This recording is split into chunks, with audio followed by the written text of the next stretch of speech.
Chapter 1, Carter. Psh, look at me being all ambitious. I've been friends with a girl named Blair Quinn for 5 years. And amazingly, I've never met her mother. I've met her aunt, Elise, her great-aunt, Bethany, and April, and even her brothers and their wives and children, and even her brothers before they passed, and their wives and children, too.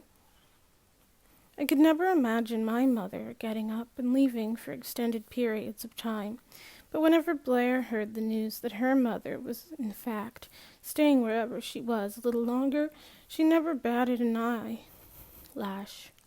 Still, I wondered if, deep inside, she was hurting.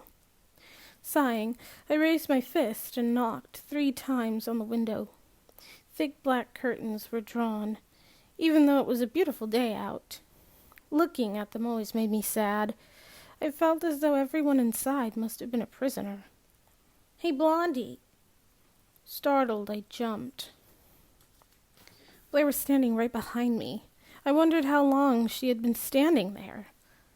Was she there when I was knocking? Embarrassed, I gave her a shy smile and offered her my arm. She took it, and we began walking to school together. For a while we were quiet. I could hear Blair's dragging feet. Her eyes darted around from the ground to the umbrella I was holding over our heads. She bit her lip.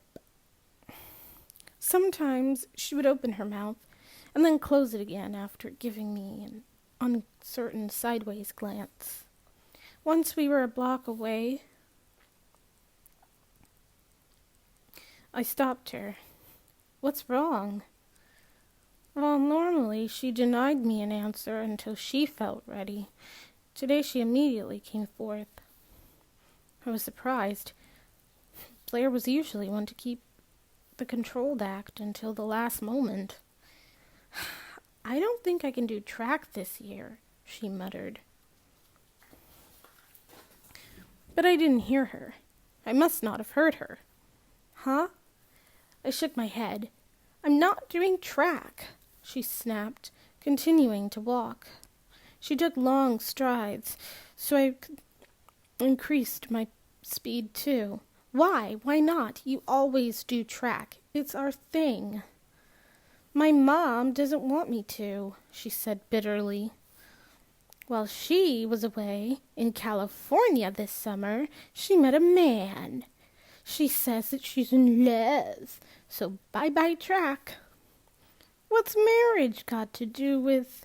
This man is just as rich as my dad was. When she was an actress, they did shows together apparently." "So," I began. "I still don't get it." "Oh, Carter," she said mournfully. "This means she'll be home. This means that I'll have to go back to being her princess. It means dinner and piano lessons and constant lectures and possibly a creepy boyfriend. It means no track." "Oh," I said dumbly. I couldn't find any more words to say. "You probably won't be talking to me anymore either. Who knows?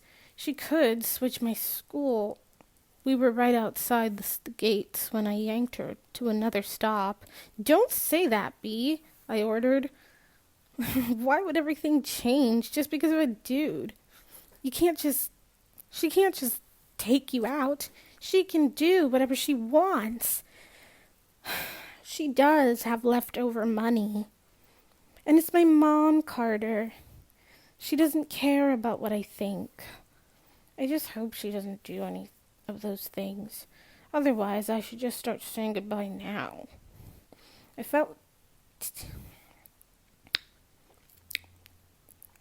tears prick my eyes. Blair was hugging me. "Hey, I didn't... don't do that. Maybe I can bargain with her. I'm good at that. I'll tell her that if she doesn't agree to my terms, I'll knock her teeth out. How's that, Blondie? I managed just a little laugh, but it felt as though my world was kind of crumbling around me. We've been friends since we were 10. How could her mother not know that? Didn't she care about her daughter's happiness? No, I told myself. I remembered the first day I'd met her and the bruises on her face. The stories Blair had told me. She's awful, Blair had cried. Oh, she thinks she's so great just because she used to be famous. I bet if it were possible, she'd never let me move out so she could keep throwing me around. Couldn't risk not controlling me. A nasty sneer twisted her face whenever her mother came up. It was the only topic that ever riled her up so badly. We walked inside the building hand in hand, and I dodged the teasing glances from fellow classmates. For once, being labeled a couple really wasn't the biggest offense. I squeezed Blair's hand as we were about to part ways for first period. Hey, I love you, Blondie, she said, and pulled me into another hug. Something swelled my chest, a spreading warmth mixed with this sense of loss.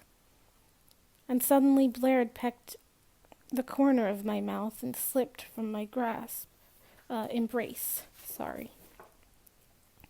Everything was bathed in this new light.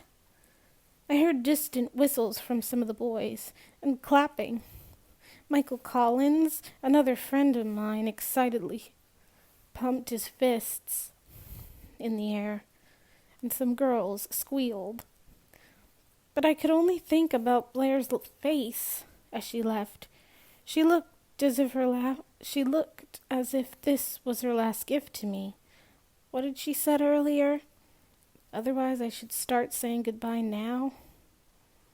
Then I had to start blinking back the tears for real. Chapter 2, Blair. Don't leave me. I had 3 seconds to throw my arms up in defense before Chloe Carmichael crashed into me and sent me sprawling under her massive chest. God damn it, I wheezed, wriggling my way out from underneath her. Chloe was small and shorter than me, but had a very, very large chest for her size, with shoulder-length, bouncy blonde curls, and bright blue eyes. She was only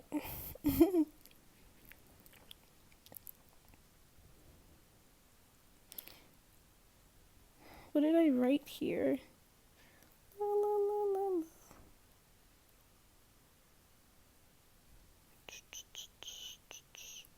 She was only 5 feet tall, but 100... No. I think I was supposed to erase that.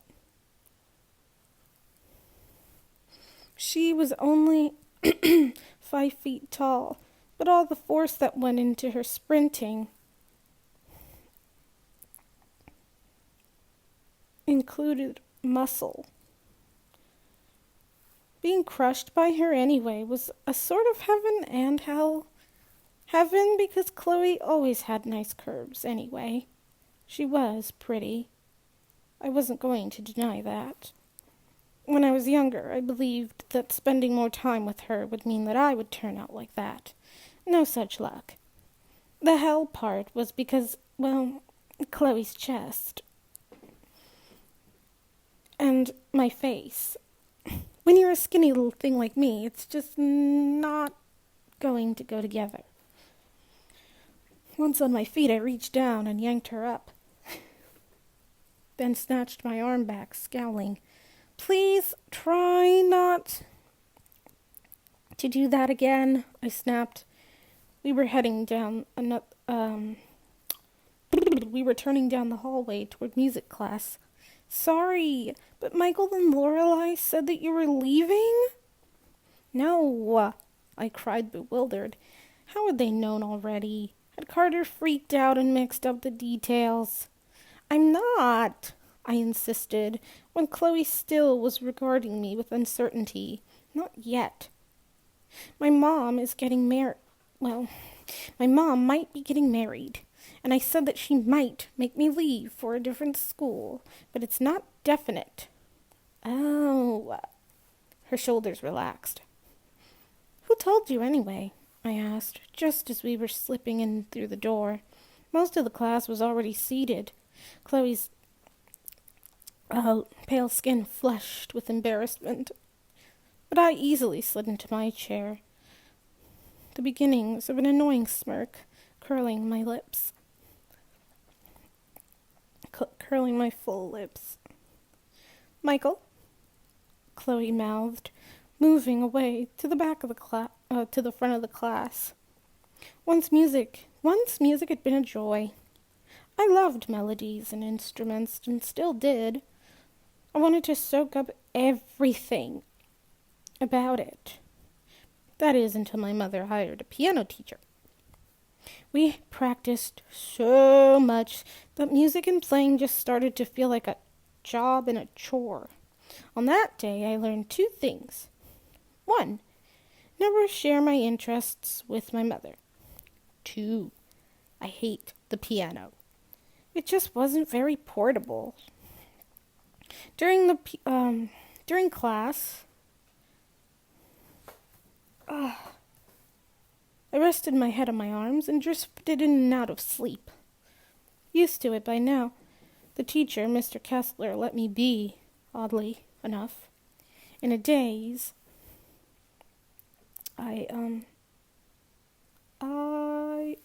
I traveled to all my classes while my mind journeyed somewhere else. At lunch, there was a constant pounding on my table until I finally looked up, tossed back my black hair, and screamed at the top of my lungs. "What?" The volume increased. The longer that the vowel was prolonged. Michael Collins held up a hand to stop me. "Shut the hell up, will you?"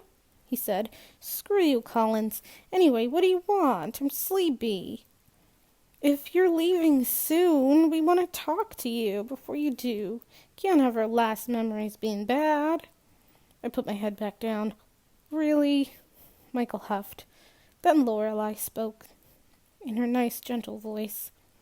"We know you're cranky and tired, but we wanted the whole story first, before we started going crazy." Maybe it was her softer tone, or her soothing voice, or the fact that she was just very likable. But I did not deny her request. I lifted my head and looked around at all my friends. Carter was looking as if he were attending my funeral. Chloe was fidgeting in anticipation. Lorelai was waiting patiently with her hands folded, and Michael Collins was staring daggers into the space above my head, as if that was going to take away our predicament. My mother's remarrying, maybe. His name is James.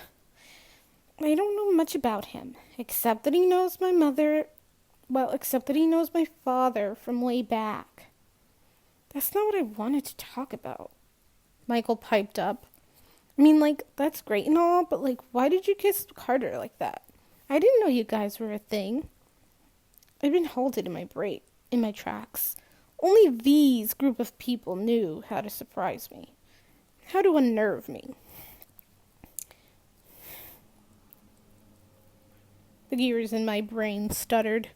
My face felt really hot. But fortunately, because of my darker skin, they may not have known I was blushing as much as Chloe might have shown. I was horrible when it came to discussing emotions. Unlike Chloe and Lorelai, and I was very, very aware of Carter's presence. For a moment, I was back there, though. It felt like the world was pulling us apart. I had to do something, and whenever I was losing myself in all of the chaos in the past, Carter had always been the one to cling on to. So on that day, I was just acting on instinct. It felt right. I missed my exact target, his mouth, but, well, it was still his mouth. His lips were, well, almost soft on mine, but what could I tell? Maybe if I'd stayed longer, we would have been frozen in shock. Maybe he wouldn't have kissed back. Or maybe he would have kissed back eventually. I felt like such a coward, darting away so fast. I mean, I was known to be quick on my feet, but something like that needed attention and care, not abandonment. Wouldn't someone like me know that? I turned to Carter with my answer. Come over tonight. We can talk then. The others protested, but I clicked my tongue at them. Shut up. None of your business until he knows. And besides, I thought, maybe after meeting up with the boy who played such a huge role in my life, my mother would soften up a little. I almost laughed. As if.